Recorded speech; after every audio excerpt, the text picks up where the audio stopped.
O plano complexo desafia você a encaixar 9 peças dentro de uma moldura, sem imagem guia e com um número de combinações que beira o impossível de se resolver por acaso.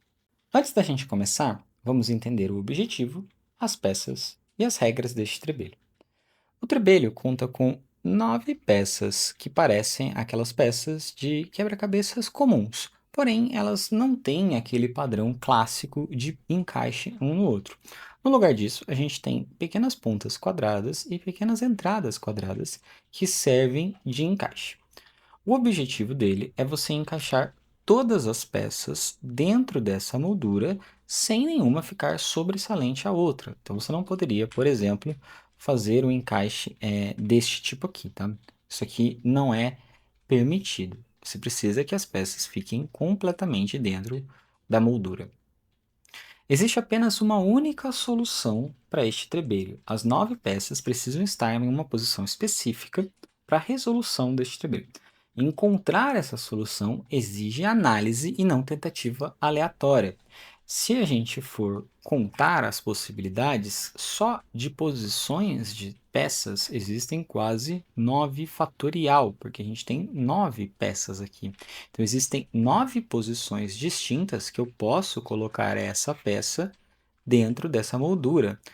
Isso se a gente contar apenas ângulos retos. Porém, se eu for considerar o encaixe desse jeito, existem infinitas posições. Então, o número de possibilidades de encaixe de cada peça é muito grande, sem falar que a gente também pode encaixar ela neste sentido. Então, cada peça tem a sua orientação, tá? Portanto, o número de possibilidades é tão grande, que seria praticamente impossível você conseguir testar todas elas e conseguir chegar numa solução de uma maneira aleatória. Você vai precisar de um planejamento para conseguir encaixar as 9 peças dentro da moldura. Vamos então para as dicas deste trebelho. A primeira dica é que a área das peças é menor do que a moldura, ou seja, vão sobrar espaços. Essa dica ela é bem importante porque se vocês conseguissem contar, vamos considerar que este pedacinho aqui é uma unidade de área. Então, essa peça é formada por várias unidades de área, né? Vários pequenos quadradinhos desse daqui. Se a gente conseguisse contar todos esses quadradinhos e contasse quantos quadradinhos tem na moldura, sendo que este daqui é uma unidade de área, então a gente veria que o espaço da moldura é maior, a quantidade de área disponível na moldura é maior do que a quantidade de área que as peças ocupam. Então, a primeira dica é você entender que espaços vão sobrar. Eles vão sobrar espaços vazios. Você não precisa preencher com perfeição todos os espacinhos aqui, tentando encontrar um encaixe que faça com que perfeitamente todas as peças se encontrem. Você, por vezes, pode fazer isso aqui, ó. Este espaço aqui pode acontecer. Da mesma forma que você pode também fazer isso daqui. Você não necessariamente vai preencher todos os espaços da moldura. Espaços vazios fazem parte da solução deste trebelho. A segunda dica é que cada peça pode ser rotacionada e virada livremente. Como eu comentei na introdução, as peças elas podem ser colocadas tanto em posições de ângulos retos, mas a gente também pode pensar na solução nessa forma, em que a gente não tem um ângulo reto de encaixe aqui da peça, entre a peça e a moldura. A gente não tem 90 graus certinho, tá? A gente não precisa necessariamente encaixar as peças assim, tá? Então, as peças elas podem ser rotacionadas livremente dentro dessa moldura e elas também podem ser viradas. A gente pode encaixar a peça assim ou assim. As duas opções são viáveis, tá bom? A única orientação que você tem em relação ao lado da peça é que um lado deles é um pouco mais fosco, enquanto o outro lado é um pouco mais brilhante, tá? Essa é a única orientação que você não tem uma imagem guia para a solução deste trebelho. Bom, seguindo com as dicas, a dica número 3 é uma consequência da dica número 2. Como eu comentei, na dica número 2, você não tem um guia para as peças, né? Você pode encaixar elas tanto assim quanto assim. As duas posições são válidas. Porém, na dica número 3, o que eu vou te dizer é que escolha um lado. Você vai ter que determinar se você vai encaixar do lado fosco ou do lado brilhante. Todas as outras peças vão seguir a mesma orientação. Então, se você escolher encaixar pelo lado fosco, todas as outras peças seguem pelo lado fosco. Se você escolher encaixar pelo lado brilhante, todas as outras peças seguem pelo lado brilhante. Dica número 4. Assim como a dica número 3, ela é uma consequência das dicas anteriores. Como eu comentei, as peças elas podem ser encaixadas com ângulos de 90 graus ou ângulos diferentes de 90 graus, certo? No caso, a dica número 4 está aqui para te dizer que as peças necessariamente vão encaixar em ângulos retos, tá? A gente não vai ter uma peça encaixando neste sentido. Necessariamente, todas as peças vão encaixar em ângulos retos umas com as outras. Então, novamente, a gente vai ter que escolher um lado, ou fosco ou brilhante, e todas as peças encaixam em ângulos retos e não em ângulos não retos. Agora a dica final, a dica número 5. Essa dica ela é para você pensar nas peças como um conjunto e não como as peças individualmente. Isso para você não pensar em resolver a peça da melhor forma ou a forma mais eficiente que você conseguir pensar. Por exemplo, não tente ficar encontrando necessariamente uma peça que vai encaixar aqui perfeitamente, vai preencher perfeitamente este espacinho. Por exemplo, sei lá, essa peça aqui. Talvez ela preencha se eu tentar encaixar ela de um jeito específico ou alguma coisa assim do gênero. Você não precisa pensar dessa forma, tá, na hora de solucionar este trebelho. Você não precisa tentar encontrar a peça que seja mais eficiente naquela posição, porque as peças elas vão ter espaços vazios entre elas, do mesmo jeito que estes pininhos também não necessariamente serão todos preenchidos. Isso já foi dito na dica lá atrás, tem espaços vazios na solução deste trabalho. Não necessariamente você vai preencher todos os espaços, tá? Então, a eficiência, ela não se dá para uma peça em específico, mas sim na combinação das peças.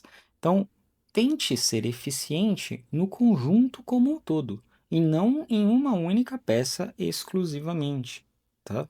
Se você tentar encaixar uma peça só porque você criou um espaço do lado, isso não necessariamente vai acontecer. Pode ser que seja impossível de preencher aquela posição, aquele espaço que você deixou, tá? Então, pense nas peças como um conjunto e não individualmente. Chegamos então ao final das dicas do plano complexo. A partir de agora, as dicas que eu posso dar são relativas a onde vai cada peça, a posição de cada peça especificamente. Então, eu vou começar a resolução deste trebelho e vou mostrando onde vai ser encaixado cada peça individualmente, lentamente, e aí você pode ir me acompanhando e pausando o vídeo caso você queira tentar a partir daquele ponto. Vamos lá, então, vamos começar com a resolução deste trebelho plano complexo, um trebelho também que engana, né? As aparências dele enganam, assim como o encaixe trivial, que parecem apenas pecinhas de quebra-cabeça comum, mas escondem um grande segredo. Ele também é um dos trebelhos de nível mais alto que a gente tem aqui da loja. A primeira peça que a gente vai encaixar não vai ser essa. Eu vou encaixar as peças por aqui, tá? Por quê? Porque eu estou segurando ele nessa posição para ficar mais fácil para vocês verem no vídeo. Então, qualquer peça que eu coloque, ó, ela vai descer e escorregar por conta da posição que eu estou colocando ele. Quando você for resolver, você pode resolver ele colocando em cima de uma mesa. Assim você consegue colocar as peças em qualquer posição, tá? Mas por conta da posição que eu estou segurando, a gravidade vai acabar puxando tudo para baixo. Então, eu vou colocar as peças na linha de baixo. Vamos começar resolvendo da esquerda para a direita, da linha de baixo para cima, tá? Então, beleza. Pensando nisso, a gente vai começar na posição que a gente vai segurar a nossa moldura, tá? Porque a gente tem espaços e entradas diferentes em cada um dos lados, né? Então, se eu segurar assim, a solução é de um jeito, se eu segurar assim, a solução é de outro. Para esta solução, eu vou começar segurando dessa forma, tá? Então, os dois pinos aqui próximos para baixo e dois pinos aqui para a esquerda, tá? Deste lado aqui direito, apenas um, e aqui em cima, dois pinos, mas longes um do outro, né? Distantes um do outro. Então, vou segurar assim. Esse é o primeiro passo para a gente solucionar este trebeco. O segundo passo seria efetivamente a primeira peça, né? No meu caso, todas as peças já estão com o lado fosco para cima, tá? Então eu vou solucionar com o lado fosco para cima. Dito isso, a primeira peça que eu vou colocar vai ser esta peça aqui. E essa peça vai ser encaixada logo aqui. E aqui você já vem aquilo que eu comentei de espaços vazios. Este espaço aqui não vai ser preenchido, tá? E isso está correto. Isso faz parte da solução. Não vou preencher este espaço. A próxima peça que eu vou encaixar vai ser a peça que vai encaixar aqui. A peça em questão vai ser esta peça aqui. Ela tem um formato, um dos mais diferentes que a gente tem aqui, tá?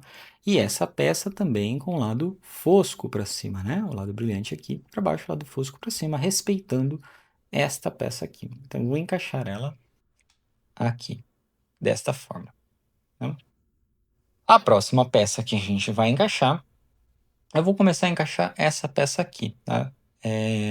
Aqui a gravidade também não vai puxar para baixo, mas eu vou encaixar essa peça aqui. A próxima que a gente vai encaixar vai ser essa daqui. Essa peça aqui vai ser encaixada aqui nesta posição. Novamente, não preenchendo este espaço aqui. A próxima peça que eu vou encaixar agora vai ser esta daqui, tá? Esta peça aqui vai ser encaixada aqui. E essa sim preenche perfeitamente o espaço dessa e preenche esse espaço aqui superior, tá? Essa entrada aqui. A próxima peça que eu vou encaixar será esta peça aqui nesta posição. Essa peça vai ser encaixada aqui. Né? E aí perceba como eu deixo espaços vazios aqui. Ó. Aqui tem um espaço vazio, aqui tem um espaço vazio também que vai ser impossível de ser preenchido. E aqui eu tenho dois espaços vazios, né? Aquela questão de unidades, né? Tenho duas unidades de espaço vazio aqui que podem eventualmente ser preenchidos, mas eu não necessariamente vou me preocupar em preencher esses espaços, tá?